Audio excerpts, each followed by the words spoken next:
Bom, gente, vamos lá então iniciar o capítulo 2 da disciplina FT1 da Educação Especial, tá? Esse capítulo, ele vai dar uma atualizada em termos de legislação, em termos de conferências, né, mundiais e suas influências sobre as políticas de inclusão educacional no Brasil, no mundo e no Brasil, porque o Brasil, ele acaba sendo signatário do que acontece mundo afora, né? Que já é de praxe.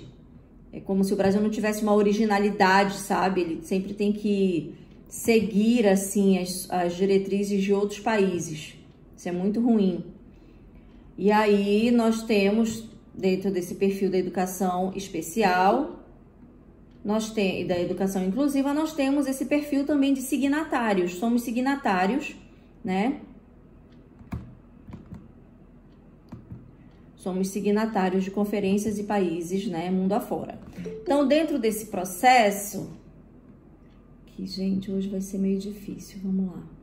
Sobreviveremos.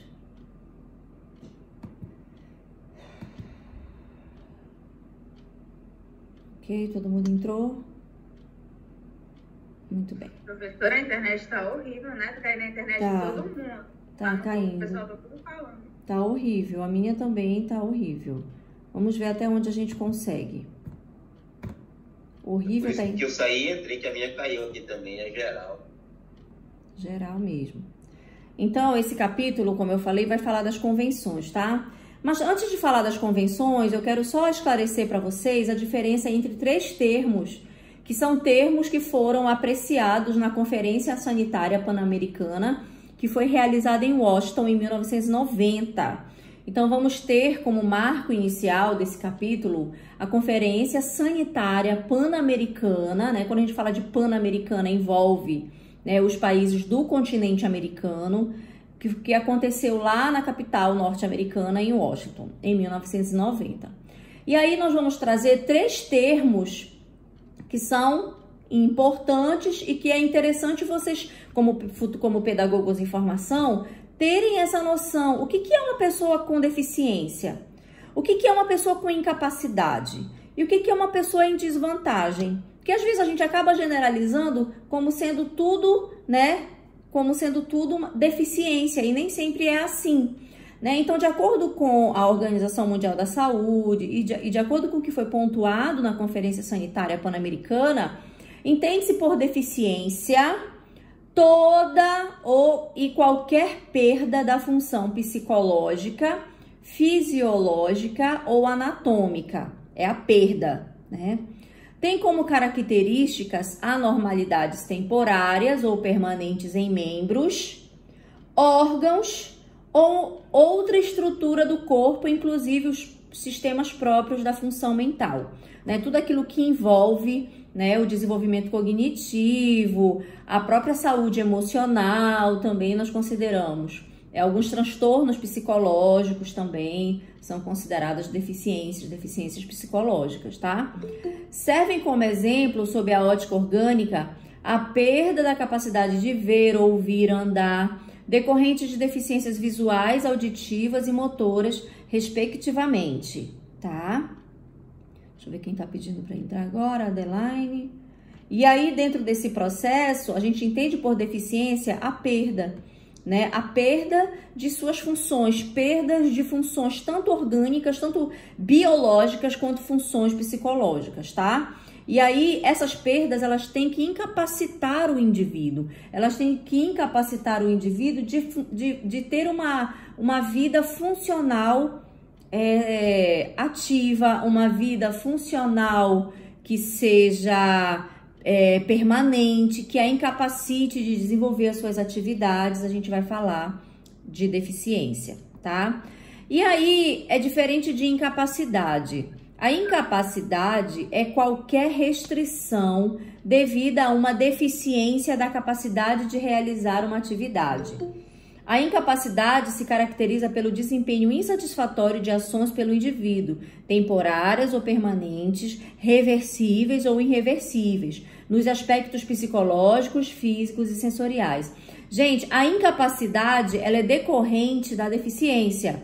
Perceberam aqui? Tá? ser incapaz em alguma função pode ser em função da deficiência que o indivíduo pode apresentar, tá? Deixa eu ver aqui quem tá pedindo para entrar. E aí, dentro desse processo, nós temos, né, a desvantagem. Deixa eu ampliar a tela aqui. Isso tudo tá no livro, tá? No primeiro do capítulo 2. Eu só fiz recortar e colocar aqui no slide para ficar melhor pra gente apresentar, tá? Depois da incapacidade, do entendimento de deficiência e de incapacidade, a gente vai falar da desvantagem. O que que seria uma desvantagem, né? É uma situação desvantajosa para um indivíduo determinado, como consequência de uma deficiência ou incapacidade, que o limita ou impede de desempenhar um papel.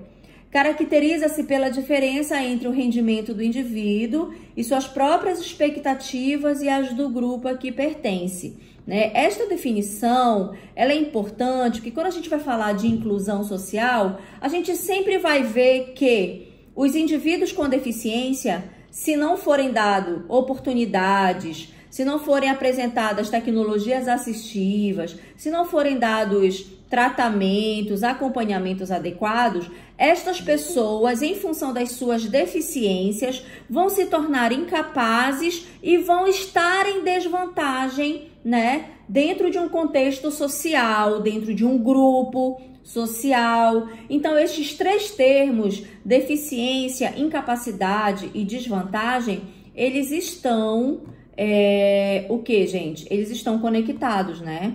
Eles estão entrelaçados, eles estão interligados, ok?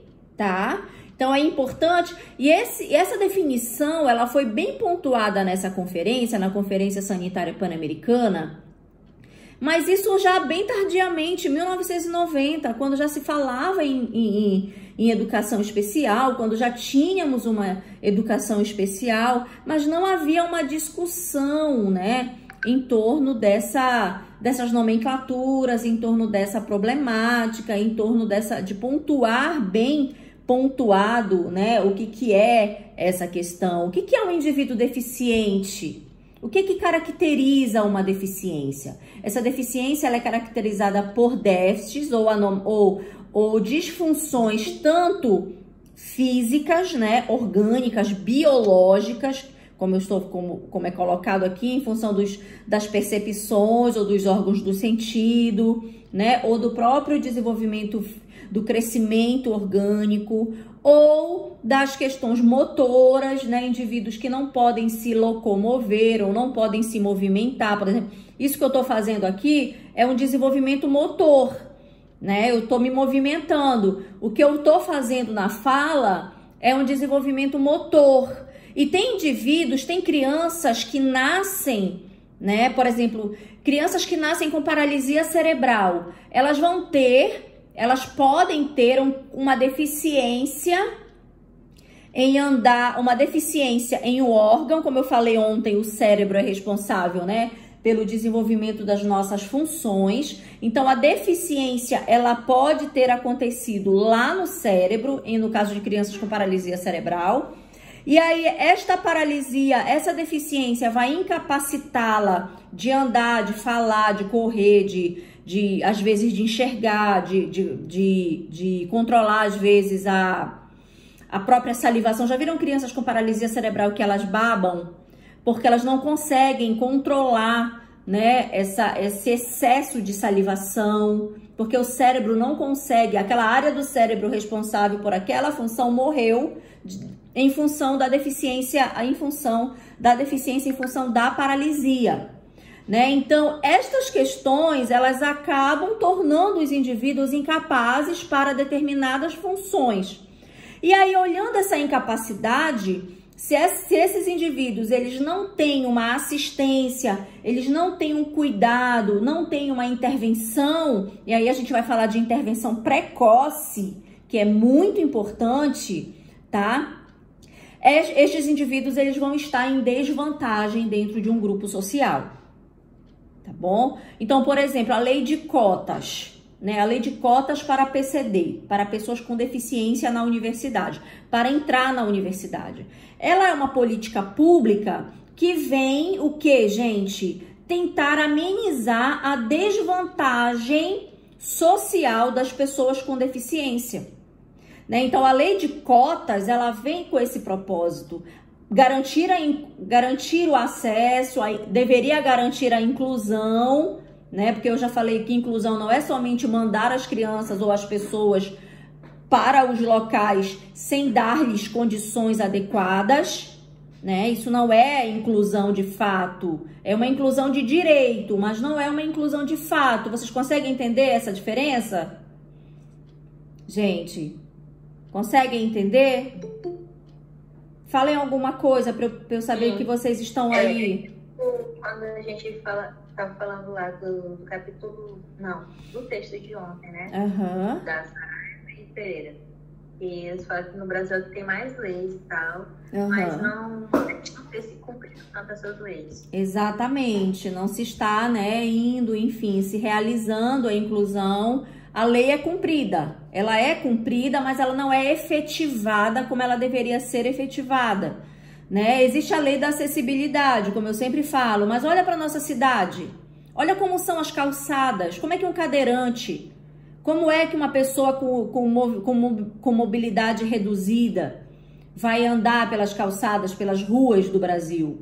Né? Eu não estou falando a nível de Altamira, eu estou falando a nível de Brasil. Eu viajo muito por todo o Brasil. E eu vejo, eu comparo, né? Como que é a acessibilidade em algumas capitais, por exemplo, né? Acho que são um pouquinho melhores quando você vai no sul do Brasil, quando você vai lá em Curitiba, que é considerada a cidade modelo, mais estruturada, você ainda vê. Mas você vai, por exemplo, aqui em Belém, que é a minha cidade, a organização urbana, a acessibilidade é nula, é zero. Você vai no Rio de Janeiro, é zero. Você vai em São Paulo, é zero. Então, não existe uma organização em termos de estrutura física, né? Para incluir de fato, para permitir com que as pessoas que apresentam essas incapacidades, essas deficiências, permitir que essas pessoas elas tenham alguma vantagem, né, em termos sociais e não desvantagem, que é o que a gente sempre vê, tá? Então, frisando, gente, quando a gente fala da deficiência, a gente vai falar da patologia, a gente vai falar da doença, a gente vai falar do transtorno em si, tá? Quando a gente fala de incapacidade, a gente vai falar do que esta patologia, esse transtorno, essa deficiência, essa condição biológica ou psicológica vai implicar em termos de limitação funcional para os indivíduos. E quando a gente fala de desvantagem, a gente vai falar de como que esse indivíduo consegue, dentro de um grupo social, dentro de uma sociedade, como que ele consegue se organizar, quanto que ele consegue render em termos sociais, quanto que ele consegue aproveitar, né, ter uma boa adaptação. Isso vai depender de como esse contexto está organizado para receber esse indivíduo e se esse indivíduo ele teve desde cedo, precocemente, novamente falando da intervenção precoce, se esse indivíduo ele teve condições ou recebeu condições adequadas para estar ali naquele grupo, estar ali dentro daquele contexto, tá? Entendido? Deficiência, incapacidade e desvantagem, pessoal? Sim. E aí, na sala de aula, vocês vão ver, né? Como professores, como pedagogos, como, enfim, como administradores escolares, vocês vão ter que conhecer essas deficiências, perceber como essas deficiências incapacitam as pessoas de acordo com as suas deficiências, né? E quais desvantagens essas pessoas estão tendo dentro daquele grupo. E vocês, enquanto docentes, organizadores escolares e pedagogos, que soluções que vão ser implementadas naquele espaço para permitir que aquelas pessoas tenham vantagem social, tá? E aí a gente vai marcar esse início com a Conferência Sanitária Pan-Americana em Washington, que já foi uma mega conferência que abarcou vários países, né, das Américas, por isso que é pan-americana, né? E aí, após isso, a gente vai passar para o continente asiático, porque lá ainda em 1990, vai acontecer, né, proferida pela Unesco, pela Unicef, né, pelo Banco Mundial, vai acontecer o que nós chamamos de Conferência de Jomtien, lá na Tailândia, tá? Lá no país, Tailândia, onde nessa conferência vai se discutir a chamada Conferência de Educação para Todos. Por isso que a Conferência de Jomtien, ela é chamada Conferência de Educação para Todos, né? E conferência onde se discutiu planos de ação para satisfazer as necessidades básicas de aprendizagem, tá? Aqui, gente, aqui não vai ser pontual para pessoas com deficiência, tá? Mas vai ser uma conferência mundial para se discutir educação, tá? Condições e ações para satisfazer as necessidades básicas de aprendizagem de crianças, jovens e adultos, sejam elas com deficiência ou não, tá? Oh, meu Deus, pera lá. Deixa eu liberar alguém aqui. Claudirene. Sejam essas necessidades para pessoas com deficiência ou não. Então, a Conferência de Jomtien, ela é considerada uma conferência muito importante, mas ela foi promovida pela Unicef, pela Unesco, pelo Banco Mundial. Vários países se encontraram lá na Tailândia, né? Vários órgãos responsáveis por discutir a educação mundial, e a Unesco, né? É o órgão principal, gente, que discute a educação no mundo, tá? A Unesco. E aí, dentro desse processo, vamos falar de uma conferência para discutir planos de ações, mas não são planos de ações voltados para a inclusão, para satisfazer pessoas com deficiência somente, mas para englobar o todo, tá? E aí, Carvalho vai ressaltar 10 princípios ou 10 objetivos que foram discutidos nessa conferência, lá na Tailândia, e que foram pontuados em forma de artigo, tá? E aí, eu gostaria que depois vocês lessem lá no artigo, bem direitinho, quais são esses artigos que a Conferência de Jomtien, ela veio trazendo em termos de contribuição para a educação mundial. Eu vou ler aqui rapidamente, eu não coloquei aqui no slide, mas olha só, no artigo 1º dessa conferência, vocês podem acompanhar no texto, enfim, o primeiro artigo diz: satisfação de necessidades básicas de aprendizagem. Necessidades básicas de todos, não somente de pessoas com deficiência. No artigo 2, né?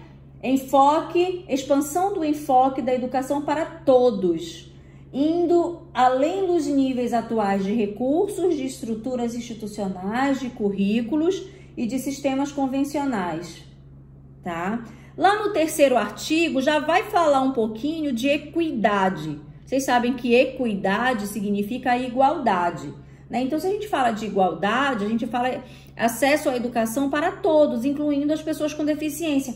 Mas aqui eles não vão falar especificamente de pessoas com deficiência, tá? No artigo 3 diz assim... Professora? Oi. Mas equidade não tem uma diferença de igualdade? A equidade é o acesso e a permanência e a igualdade, né, de todos que estão envolvidos naquele processo. Acesso igual a todos. Ah, sim, entendi. Entendeu? Acesso igual a todos, não fazendo diferença. Se eu dou um tratamento equitativo a todos, eu dou um tratamento igual a todos. Entendeu? Então, o que prevê a Conferência de Jomtien é isso, a igualdade de acesso a necessidades básicas de aprendizagem. Mas eles não vão falar especificamente de pessoas com deficiência. Eles vão falar de todos, de adultos, né? A gente vai falar do EJA, né, por exemplo.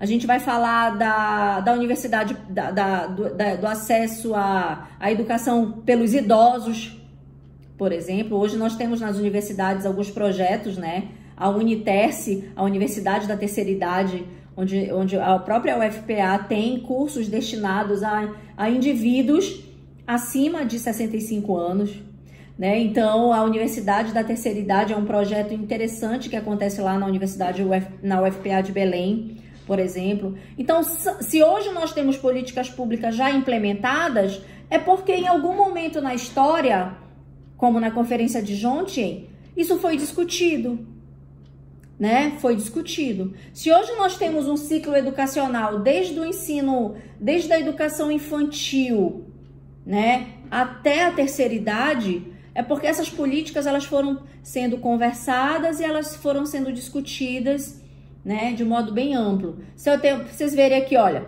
essa conferência de Jontien reuniu 1.500 participantes, 155 países que elaboraram uma declaração mundial sobre educação para todos e elaboraram planos de ação para satisfazer as necessidades básicas de aprendizagem, né? Esses documentos traz um consenso mundial sobre o papel da educação fundamental e traduz-se em compromisso de garantir o atendimento às necessidades básicas de aprendizagem a todas as crianças, jovens e adultos, né? Então, ela foi considerada uma conferência que elaborou uma declaração, não vão confundir com a declaração de Salamanca, tá? Que é o processo depois. A declaração de Jontien é a educação para todos. A conferência de Jontien, ela é conhecida como a conferência de educação para todos, tá bom? E aí depois vocês leiam, por favor, os artigos, onde cada um deles vai apresentar aqui os seus apontamentos em termos de educação nacional, estadual e nacional em todos os países, cidades, estados do mundo todo. É o que prevê, era para prever isso, né? Muito embora a gente saiba que existem países onde a educação ela é totalmente negligenciada e não pensada, inexistente. Aqui no Brasil, a nossa educação ela não é valorizada como ela deveria, como ela é valorizada em outros países, por exemplo. Agora mesmo, nesse processo de pandemia, os Estados Unidos estão dando bolsa para os estudantes que forem se vacinar, por exemplo. E as universidades americanas, elas são caríssimas, não existe educação pública lá, como existe aqui, né? Então, para ir para a universidade lá nos Estados Unidos, as pessoas têm que pagar. E as universidades lá são muito caras, né?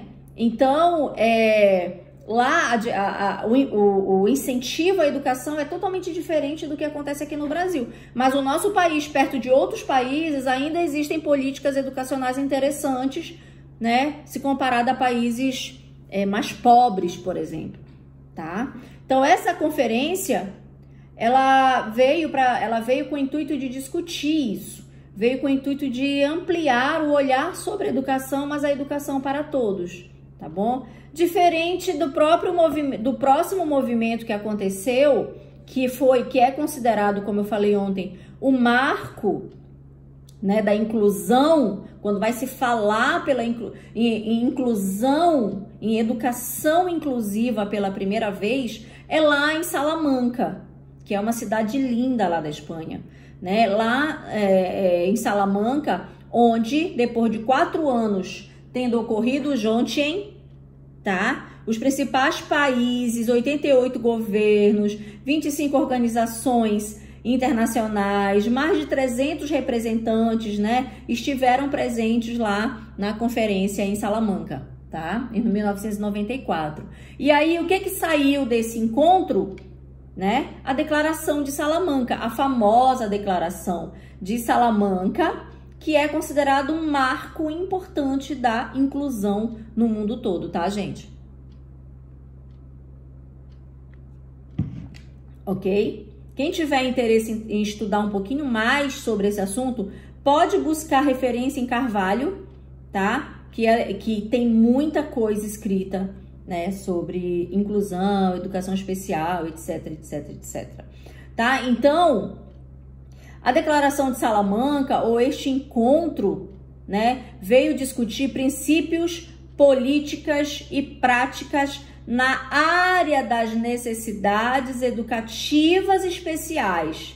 Vocês percebem a diferença de nomenclatura entre aqui e aqui? Aqui nós já temos um enfoque, nós já temos um olhar mais próximo do que viria a ser falado daqui para frente de inclusão, de educação especial, de educação inclusiva, tá? Aqui, educação para todos, tá? Todos, com deficiência ou sem deficiência, e aqui um olhar um pouco mais focado nas pessoas com deficiência. É por isso que a Declaração de Salamanca é considerada o marco principal da educação inclusiva no mundo todo, tá? Esse documento, a Declaração de Salamanca, reforça que os estados, quando a gente fala estado, gente, vocês entendem, né? Quando eu falo estados... Eu até ia perguntar para a senhora, que eu não tinha entendido, não. É uma das coisas que eu não entendi. Os estados são o que, gente? Os países, as organizações, né? O estado, ele é representado aqui com letra maiúscula. A gente fala de município, governo, país, tá? O estado é isso, é o poder, são os órgãos estatutários. A gente está falando do presidente, do governo, do prefeito, tá? O estado. Representatividade, né? Oi?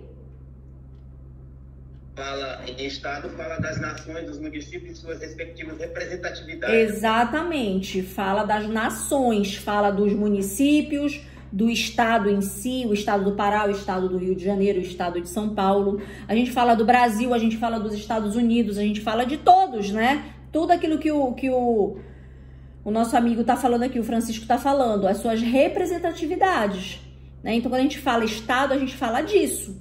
Tanto a nível local, tanto a nível micro, quanto a nível macro, tá? Então, esse documento, a Declaração de Salamanca, assegura e reforça que os estados assegurem que a educação das pessoas com deficiência, olha aqui, gente, pessoas com deficiência, seja parte integrante do sistema educacional, tá? Vocês entenderam a diferença entre a Declaração de Salamanca e a Declaração de Jontien? Entenderam isso? Por que a Declaração de Salamanca ela é tão importante?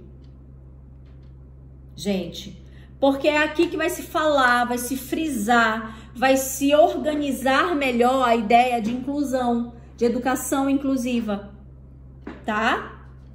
Certo? Então, segundo Carvalho, o princípio adotado para regulamentar a educação especial foi descrito nestas linhas de ação. Eu coloquei só algumas aqui, mas como nós vimos ontem, são quantas? Quantos pontos a Declaração de Salamanca tem, que nós mostramos ontem? Aquele número até o final, né? Oi? Aqueles números até o final dela. Quantos são? 83.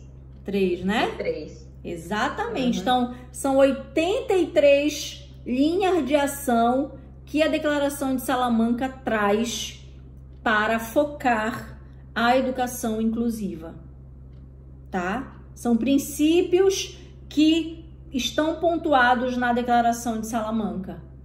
Eu quero que vocês leiam a Declaração de Salamanca, tá? A Declaração de Salamanca, ela tá toda dividida e ela é super fluida, a leitura é super fluida, ela é extensa, mas ela é fluida, ela é entendível, ela não é complicada, é só ler e pontuar ali o que de mais importante a Declaração de Salamanca. Tudo é importante, mas tem alguns aspectos, ela vai falar da relação da família com a escola, ela vai falar do papel da própria instituição escolar, vai falar da relação aluno com deficiência e aluno sem deficiência, vai falar do papel do professor, vai falar da sociedade de modo geral. Então, a Declaração de Salamanca, gente, ela vem ali para organizar, né, todos os princípios básicos da inclusão, tá bom? E aqui eu trouxe só algumas, deixa eu ver aqui. Nessa questão, dentre outros aspectos, né? A Declaração de Salamanca conclama que nós congregamos todos os governos e demandamos que eles, vocês conseguem ler? Sim. Atribuam a mais alta prioridade política e financeira ao aprimoramento de seus sistemas educacionais, no sentido de se tornarem aptos a incluírem todas as crianças, independentemente de suas diferenças ou dificuldades individuais. Tá? 2. Adotem o princípio da educação inclusiva em forma de lei e de política, matriculando todas as crianças em escolas regulares, a menos que existam fortes razões para agir de outra forma. O que é que isso significa? Eu expliquei ontem esse ponto. O que é que poderia impedir uma criança com deficiência de estar numa sala de aula regular? Uma criança que, tem uma deficiência, que precisa ficar ligado a aparelhos e essas coisas. Mas só que no caso da criança não poder ir para a escola, é a escola que tem que ir até ela. Não que possa trazer riscos para si próprio e para os outros. Tem que estar no lugar controlado. Isso. Dedicado. Quando a escola não tem esses recursos ou não apresenta condições, né, de estar assistindo adequadamente aquela criança, essa criança ela pode ser assistida pedagogicamente em casa, no hospital ou nas instituições de educação especial, tá? Mas o que está previsto na lei, a partir da Declaração de Salamanca, e isso o capítulo 3 vai trazer quando falar de Brasil, é todas as crianças com deficiência preferencialmente matriculadas na rede regular de ensino, ok? Nenhuma escola pode impedir a matrícula de uma criança com deficiência, certo? Não pode. Escola que impede a criança com deficiência de se matricular deve ser denunciada no Ministério Público. Se impedir, simplesmente impedir, sem dar uma satisfação, uma explicação, ou junto com a família encontrar um método ou encontrar uma forma de assistir aquela criança, né? Se essa escola simplesmente fecha a porta e diz aqui eu não quero essa criança porque ela é deficiente, essa escola tem que ser denunciada. Professora, Concorda? eu e minha mãe já passou por isso, a gente quase chegou aí no Ministério Público denunciar a escola, porém minha mãe não quis, só que a gente conversou com a secretária de Educação, aí a escola aceitou meu irmão, mas até hoje a gente guarda a mágoa da escola. Com certeza, imaginem, né? Quem tá falando aqui? Wesley. Oi, Wesley, é porque que não tô vendo. Imagina, né, o impacto que é para uma família, né, ver a discriminação, porque isso é uma forma de discriminação, não é? É uma forma de preconceito, de discriminação, né, contra uma criança, contra alguém que tem o direito de estar na sala de aula como todas as outras crianças. E aí simplesmente recebe um não. Isso traz um impacto psicológico, um impacto emocional para esse contexto familiar que vai demandar, isso vai perdurar para sempre, vai perdurar pelo resto da vida, né? E aí isso é algo que está preconizado na Declaração de Salamanca e deve ser evitado, tem que ser evitado, né? Então o princípio da educação inclusiva é lei, tem que estar preconizado na lei, tá? E isso nasceu lá em 1994 com o Encontro de Salamanca, ok? Foi conclamado também que houvesse o desenvolvimento de projetos de demonstração e encorajamento de intercâmbios entre países que possuem experiências de escolarização inclusiva. Isso tem um pouquinho a ver com o vídeo que eu vou mostrar para vocês aqui daqui a pouquinho, tá? Ou seja, os países, aqueles que são modelo, eles devem subsidiar, eles devem ajudar aqueles países que estão ainda desenvolvendo as suas próprias políticas inclusivas, tá? Então deve haver esse intercâmbio, deve haver esse diálogo entre os países, tá? É importante que se estabeleça estabeleçam mecanismos participatórios e descentralizados para planejamento, revisão e avaliação de provisão educacional para crianças e adultos com necessidades educacionais especiais, né? Então, é necessário, por exemplo, como eu falei ontem, lá no Núcleo de Acessibilidade na UFPA, deveria haver, né? Está engatinhando ainda. Belém está mais organizado, aqui Altamira está se organizando, e aí é necessário haver ali, deveria ser o ideal, haver uma equipe que pudesse, uma equipe especialista em Libras, especialista em Braille, especialista em outros recursos ou tecnologias assistivas. O nosso núcleo de acessibilidade deveria estar todo organizado, que é justamente para quê? Para receber o aluno com deficiência, organizar, revisar tudo aquilo que ele necessita em termos de recursos para conseguir avançar no seu processo educacional dentro da instituição, né? Então, isso foi previsto e tá ainda, olha, isso foi em 1994, nós estamos em 2021 e ainda não temos isso de modo totalmente organizado, né? Alguns países têm, outros não existe, e existe o nosso que está se organizando nesse sentido, tá? É necessário... Chamada rede de apoio. Rede de apoio, exatamente. É necessário haver, né, esse apoio mútuo entre as instituições, entre as pessoas, entre os países, entre os estados, enfim, entre os municípios. É necessário que haja essa rede, exatamente, essa rede de apoio, né? Esse suporte. Necessária a rede, né, professora?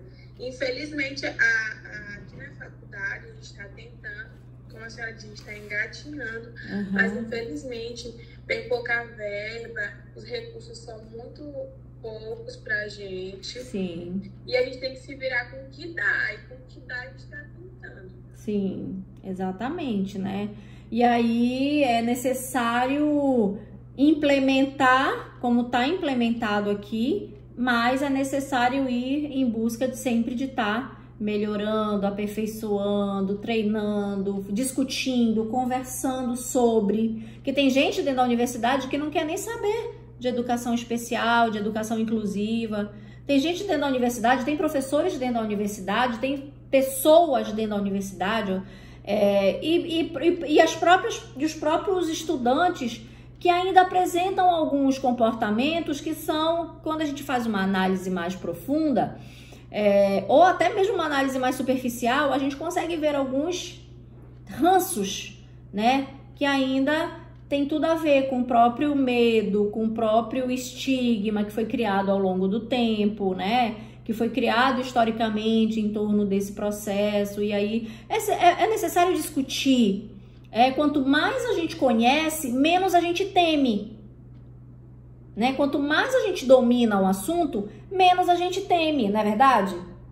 Sim, eu lembro que antigamente, eu vou citar um exemplo que a turma toda vai lembrar, lá no prédio que a gente estuda, tem a rampa.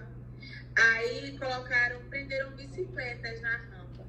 E alguém precisou, um aluno cadeirante, precisou entrar para estudar e não conseguiu, porque estava impedindo a passagem. Aí eu estava falando com a professora e a Samanta acho que uma reunião passada.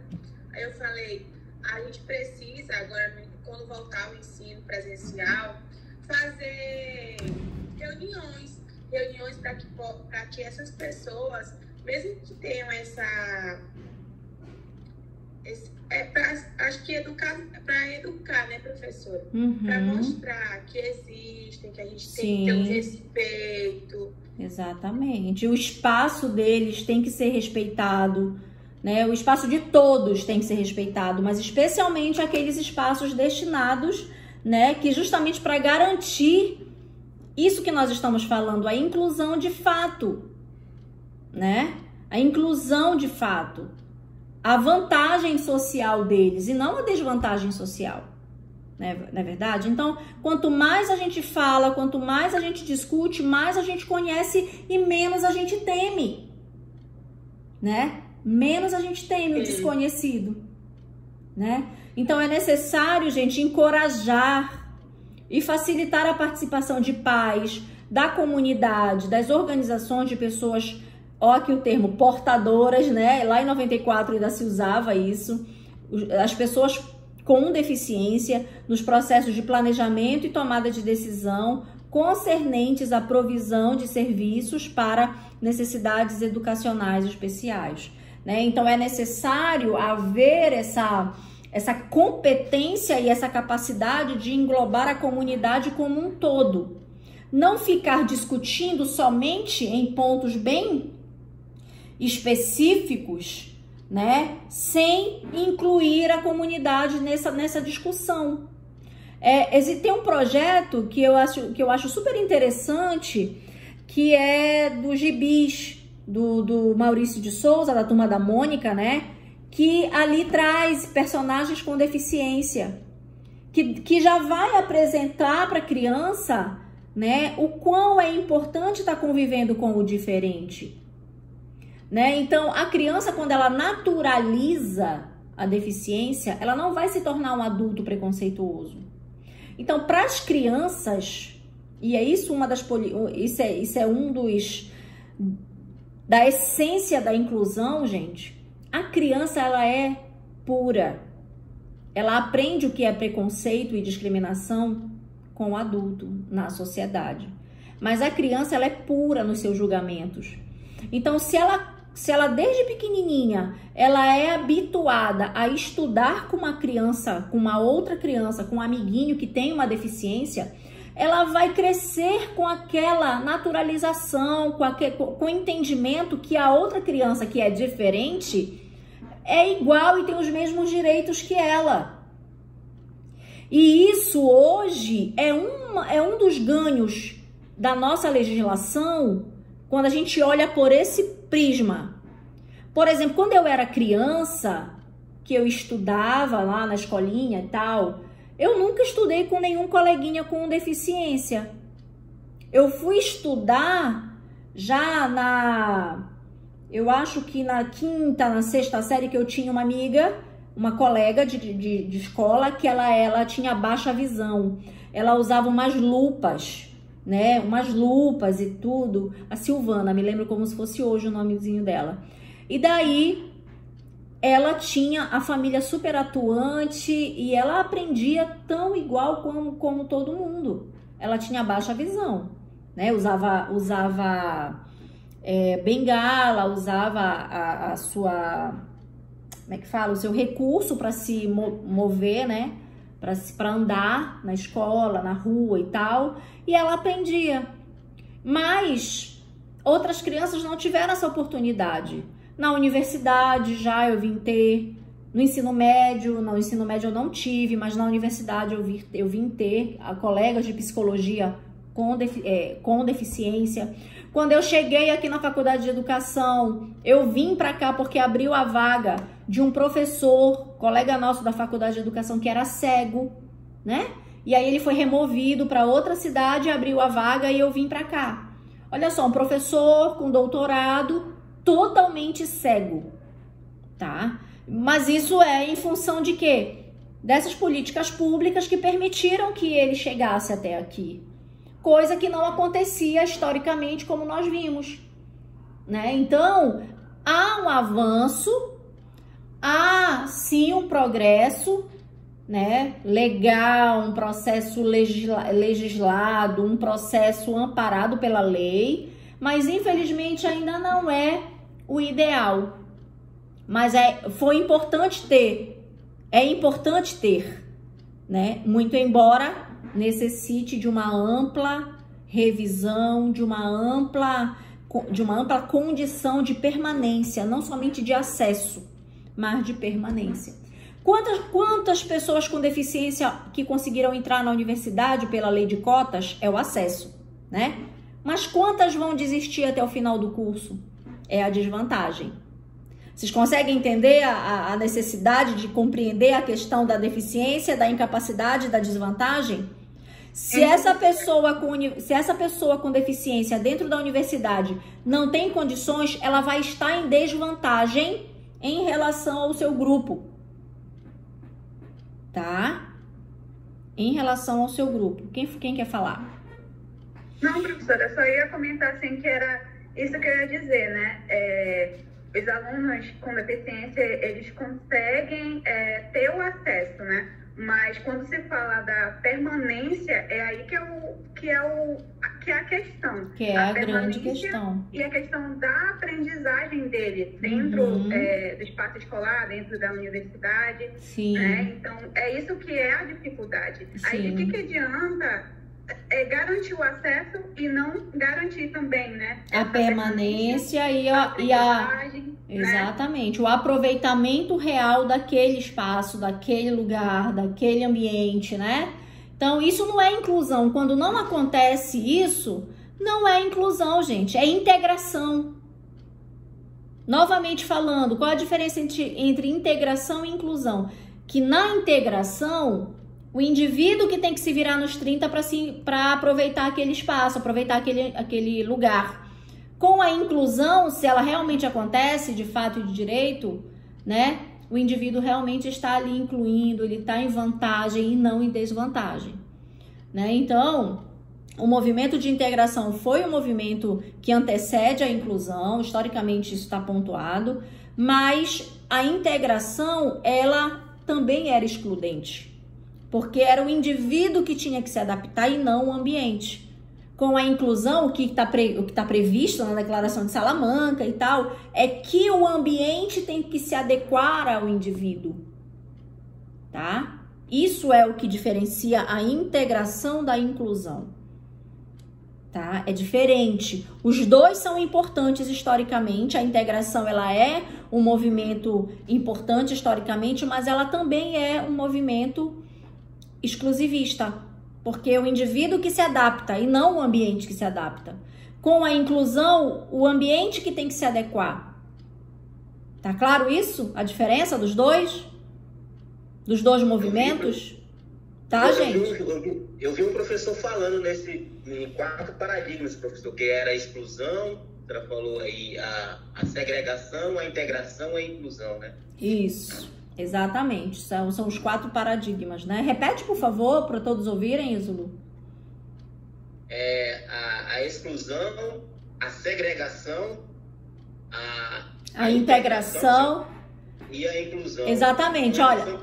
Com relação ao que a senhora estava falando aí, que a senhora deu um exemplo aí que a criança ela tem que aprender a respeitar a diferença lá desde cedo, é para não motivar a segregação, para possibilitar a integração e a inclusão e eliminar a exclusão, né? Sim. Podemos dizer assim. Historicamente, a gente começa com a exclusão, né? Como nós vimos ontem lá na linha do tempo e tudo, as pessoas eram excluídas. Depois, com o cristianismo, as pessoas elas eram preservadas, mas elas eram segregadas, né? Depois, elas eram integradas. E, finalmente, pensa-se em incluí-las, né? Estão incluídas, porém, de lei, pela lei, mas não de fato, tá? Então, são os 4 movimentos mesmo dentro desse processo todo. Exclusão, segregação, integração e inclusão. Muito bem lembrado, Zulu. É Zulu que te chamam, né?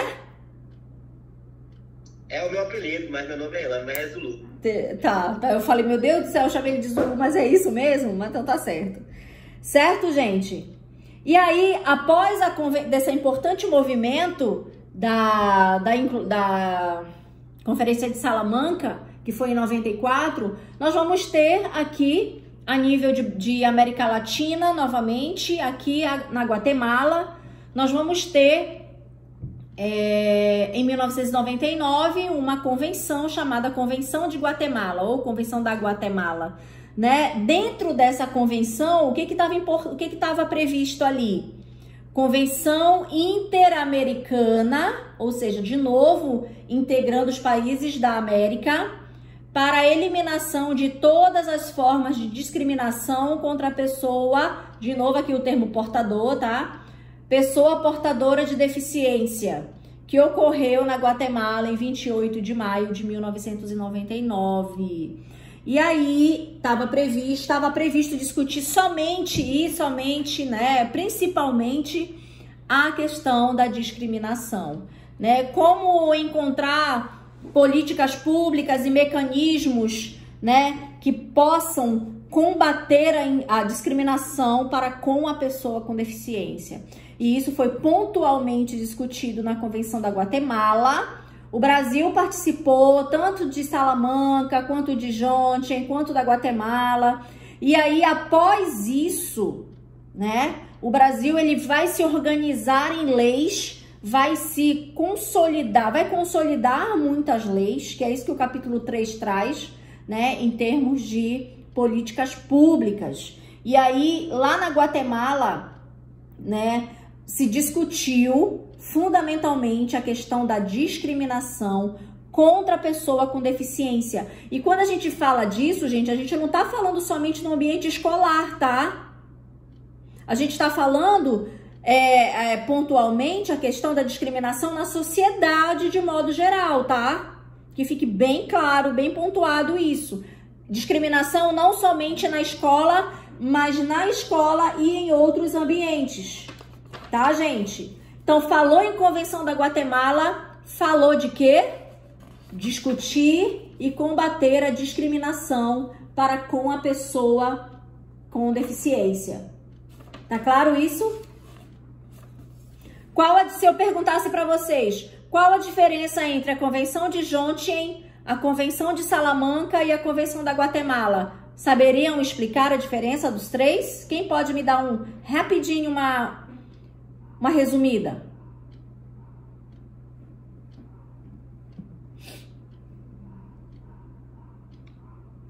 Vamos lá. Eu, professor, acredito que é assim, um garante a educação para todos, o outro, ele vai garantir a educação para as pessoas com deficiência, né? E o outro, ele já vai tratar da discriminação contra essas pessoas com deficiência. Isso, de forma bem pontual, né? De forma bem pontual e de forma bem focal mesmo, né? Então, essa convenção, ela teve como princípios, deixa eu ver aqui, ela traz, ó, o termo discriminação contra a pessoa portadora, deletem portadora do vocabulário de vocês. O termo discriminação contra a pessoa com deficiência significa toda diferenciação, exclusão ou restrição baseada em deficiência, antecedente de deficiência ou consequência de deficiência anterior, ou percepção da deficiência presente ou passada que tenha o efeito ou propósito de impedir ou anular o reconhecimento, o gozo ou o exercício por parte da pessoa com deficiência dos seus direitos humanos e suas liberdades fundamentais. Né? Isso está preconizado lá pela Declaração da Guatemala. A convenção, ela resultou na Declaração da Guatemala. A declaração é o documento, né, gente? E a convenção é o encontro, tá? Só para pontuar. Declaração é o documento resultante da convenção, das convenções. Então, da Convenção de Jönköping, nós temos a Declaração de Jönköping. Da Convenção de Salamanca, nós temos a Declaração de Salamanca. E da Convenção da Guatemala, nós temos a Declaração da Guatemala. Tá claro isso? Sim. Tá? Então, existe um encontro e existe o que resultou do encontro, tá? Então, esta convenção, ela teve como princípio a não discriminação, né? A plena e efetiva participação e inclusão na sociedade, o respeito pela diferença e pela aceitação das pessoas com deficiência como parte da diversidade humana e da humanidade, a igualdade de oportunidades, a acessibilidade, a igualdade entre homem e mulher, o respeito pelas capacidades em desenvolvimento de crianças com deficiência, a respeito do seu direito de preservar a sua identidade. Né? Então, a gente fala de discriminação e também nesse movimento vai falar de educação, tá? Os estados parte reconhecem o direito da pessoa com deficiência à educação.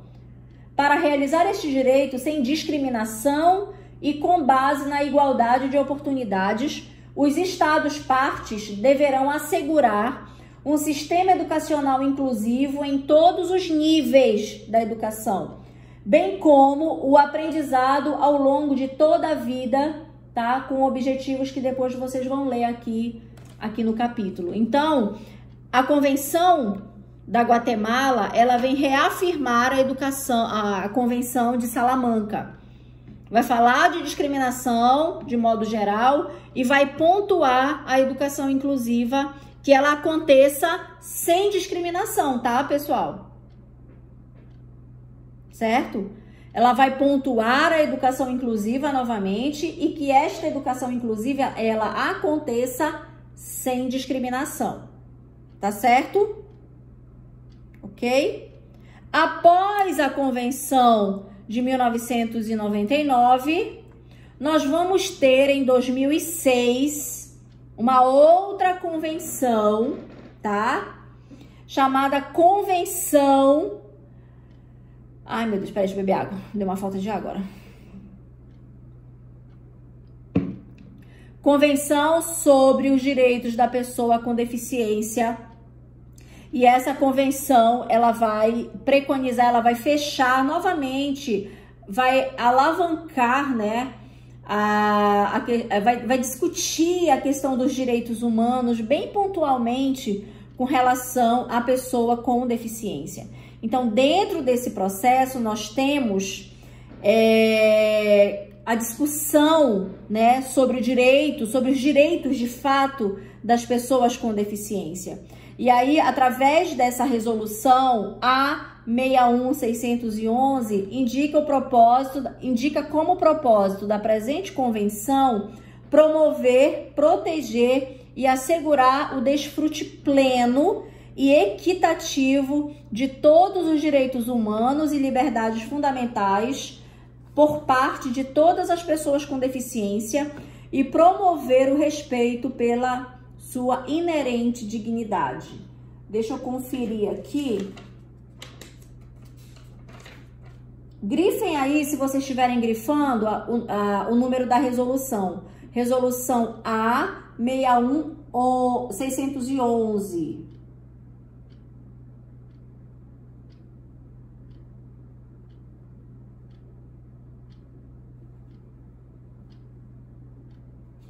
Deixa eu ver aqui. Eu tinha grifado mais um trecho.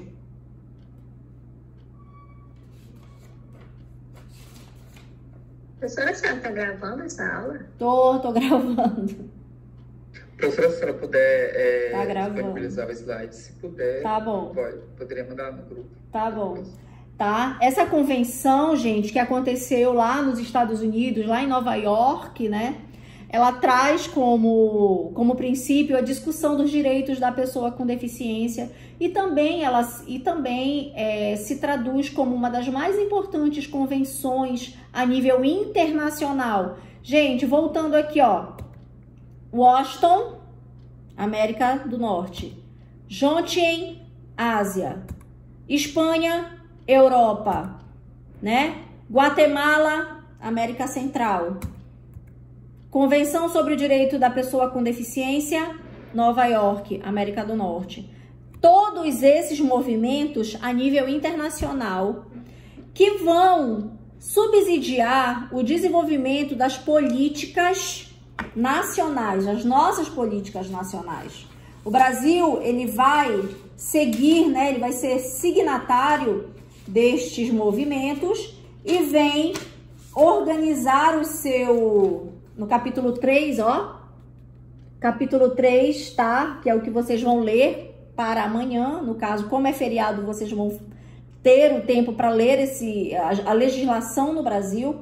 E aí vocês vão perceber, quando vocês forem ler, que muitas das nossas legislações, elas já aconteciam e já acontecem em outros países, mas também vão ter... Nós vamos parar em 2006 aqui, e aí vocês vão ver que no Brasil, a partir de 2006, nós vamos ter outras políticas, tá? Importantes, que é isso que vocês vão ver aqui no capítulo 3, dando continuidade a estas reflexões em termos de legislação, tá, gente? Eu vou parar agora a gravação aqui pra gente continuar online aqui e eu poder passar o vídeo pra vocês, tá?